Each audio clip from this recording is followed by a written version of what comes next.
ముందు తెలంగాణ ఏర్పడక ముందు పెద్దలు కేసీఆర్ గారు ముఖ్యమంత్రిగా బాధ్యతలు చేపట్టక ముందు ఎండాకాలం వచ్చింది అంటే కరెంటుకు ఎంత కష్టం ఉండే ఒక్కసారి గుర్తు తెచ్చుకోండి.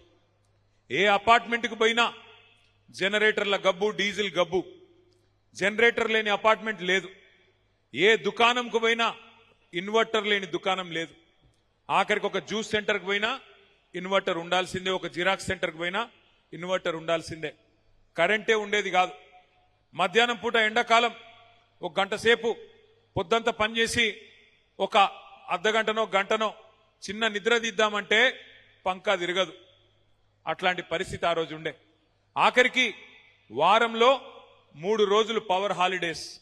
పరిశ్రమ నడుపుకునే పారిశ్రామికవేత్తలు, అందులో పనిచేసే కార్మికులు కనీసం మరి పరిశ్రమ 3 పూటలా నడిస్తే మేము బాగుంటామని చెప్పి వాళ్ళు ఆశించిన వాళ్ళకి వారంలో 3 రోజులు పవర్ హాలిడేస్.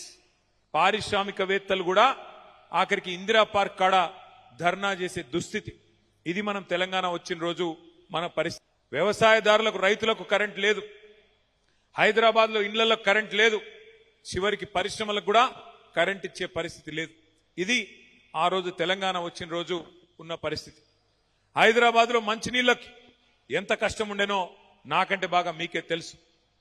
మరి పెద్ద ఎత్తున ఎక్కడికక్కడ ధర్నాలు, కాలనీల్లో ధర్నాలు, ఖైరతాబాద్ లోని జలమండలి ముంగట ఖాళీ కుండలు, ఖాళీ బిందెలు, వాటితో ధర్నాలు. ఇవాళ ఈజీగా ఉంటది. 12 ఏళ్ల తర్వాత వెనకకి తిరిగి చూసుకుంటే ఏదైనా మాట్లాడొచ్చు. కానీ ఒక్కసారి మీరు అందరు కూడా గుర్తు తెచ్చుకోండి. కేసీఆర్ గారు వచ్చిన నాడు పెన్షన్ 200 రూపాయలు, కేవలం 200. హైదరాబాద్ లో మీరు ఆ రోజు గుర్తు తెచ్చుకోండి ఎట్లాంటి పరిస్థితులు ఉండేది. కానీ 10 ఏళ్ల పదవీ కాలంలో మన నాయకుడు కేసీఆర్ గారి నాయకత్వంలో ఎక్కువ సమయం తీసుకోలేదు. కేవలం 6 నెలల నుంచి సంవత్సర కాలంలో మరి కరెంటు సమస్య పరిష్కారం చేసుకున్నాం. 24 గంటలు కంటికి రెప్పలాగా ప్రజల్ని కాపాడుకుంటూ రెప్పపాటు కూడా కరెంటు పోకుండా బ్రహ్మాండంగా 24 గంటల కరెంటు వ్యవసాయదారులకు, పారిశ్రామికవేత్తలకు, ఇళ్లకు ఇచ్చిన నాయకుడు కేసీఆర్ గారు. నీళ్ల సమస్యని పరిష్కారం చేసి 20,000 లీటర్ల వరకు ఉచితంగా హైదరాబాద్ లో ప్రతి ఇంటికి, అపార్ట్మెంట్ అయినా బస్తీ అయినా ఎక్కడైనా 20,000 లీటర్లు ఉచితంగా నీళ్లు ఇచ్చిన నాయకుడు కేసీఆర్ గారు. అందుకే నేను అనేది ఇవి చిన్న చిన్న సమస్యలే అనిపించచ్చు ఇవాళ, కానీ అప్పుడు అవే పెద్ద సమస్యలుగా ఉండేది. అట్లాగే సంక్షేమంలో 200 రూపాయలుంటే పెన్షన్ ని 2,000 రూపాయలు చేసుకున్నాం.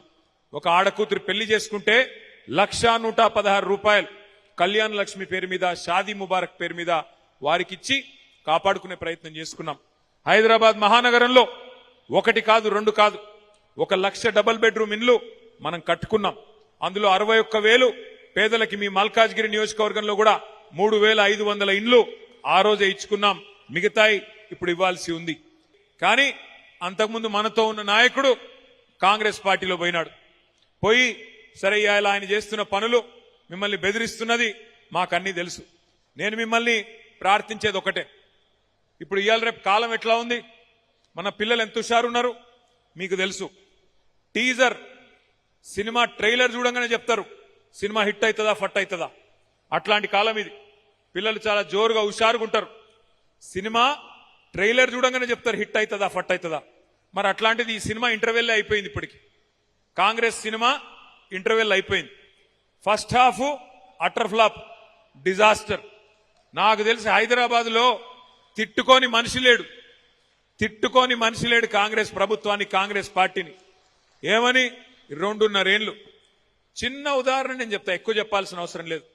ఒక ప్రభుత్వ పాలన ఎట్లా ఉంది అని చెప్పడానికి చిన్న ఉదాహరణ. అన్నం ఉడికిందా లేదా అని తెలుసుకోనికే మొత్తం కుండ లోపల చేయి పెట్టాల్సిన అవసరం ఉండదు.